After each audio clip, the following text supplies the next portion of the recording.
faïda, pour ceux qui ne le sauraient pas, et je sais qu'un grand nombre ne le savent pas, pour s'ablutionner, lorsqu'il s'agit de laver le membre, la majorité des savants voient, et on l'a vu en plus dans les cours précédents, que laver le membre, ça veut dire prendre de l'eau et la faire ruisseler sur le membre. Qu'est-ce que ça veut dire prendre de l'eau et la faire ruisseler? Ça veut dire qu'on n'est pas obligé d'accompagner l'eau de notre main à partir du moment où le membre, était totalement lavé, mouillé, touché par l'eau. Et ça, c'est le madhab des Malikites qui oblige à faire le dalk, à frotter. Mais chez la majorité des savants, si tu plonges dans l'eau et que tu mets la niya de laver tes membres en sortant de l'eau, eh bien, sans même toucher à tes membres, le simple fait qu'avec la niya et en ayant mouillé intégralement tes membres, eh bien, tu as tes ablutions. Bien sûr, il faut respecter le tartib, l'ordre. Mais tout ça pour vous dire, si je prends mon bras et que je le plonge dans une bassine, et moi je vais plutôt vous parler des pieds, parce qu'il y a souvent des personnes âgées, nos grands-mères, nos grands-pères, nos grandes-tantes, etc., avec la vieillesse, ils ont du mal à se pencher. Alors ne leur demandez même pas de lever leurs pieds jusqu'au lavabo. Hein, on n'a pas tous des bidets. Il y en a, ils sont obligés de lever le pied sur le lavabo qui a 1 mètre de hauteur. Ils n'ont plus l'âge pour ça.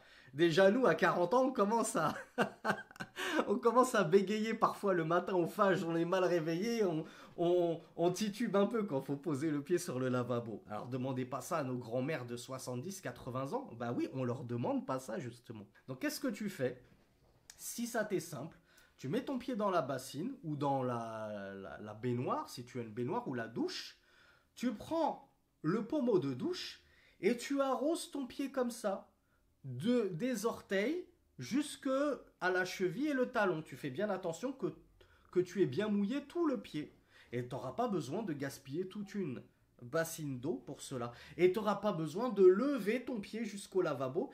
Et tu n'auras même pas besoin, comme on l'a dit, de te pencher, de te casser le dos alors que ça tire pour aller frotter avec tes doigts entre les orteils, comme on l'a vu. Ça, c'est une sunna de frotter entre les orteils. Donc vraiment, un conseil que j'adresse aux malades et à nos anciens de manière toute particulière, ne délaissez pas la prière parce que soi-disant, vous ne pouvez pas faire vos ablutions. Et ne délaissez pas vos ablutions totales pour prétexte que vous n'arrivez plus à laver vos pieds, vous n'avez plus le physique pour laver vos pieds. On a tous un pommeau de douche à la maison. Vous allez sous la douche et hop, vous lavez vos pieds à distance avec le jet. Vous n'êtes même pas obligé de frotter le membre comme on l'a vu. Il y en a, qu'est-ce qu'ils vont faire malheureusement? Ils vont faire leurs ablutions jusqu'au bout. Et comme ils n'arrivent plus à se laver le pied, ils vont faire tayammum. Je prends un petit caillou, hop, et je fais mon tayammum.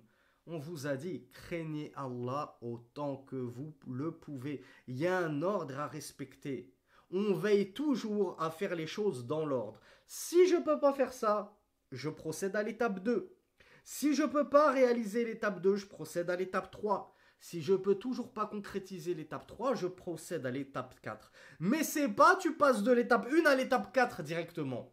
Et encore moins, je passe à l'étape 4 parce que j'ai entendu mon boucher me dire que c'était comme ça. Parce que j'ai vu ma grand-mère au bled faire ainsi. Non, je questionne les gens de science. Et lorsque je les questionne, c'est eux qui me donnent le tartib.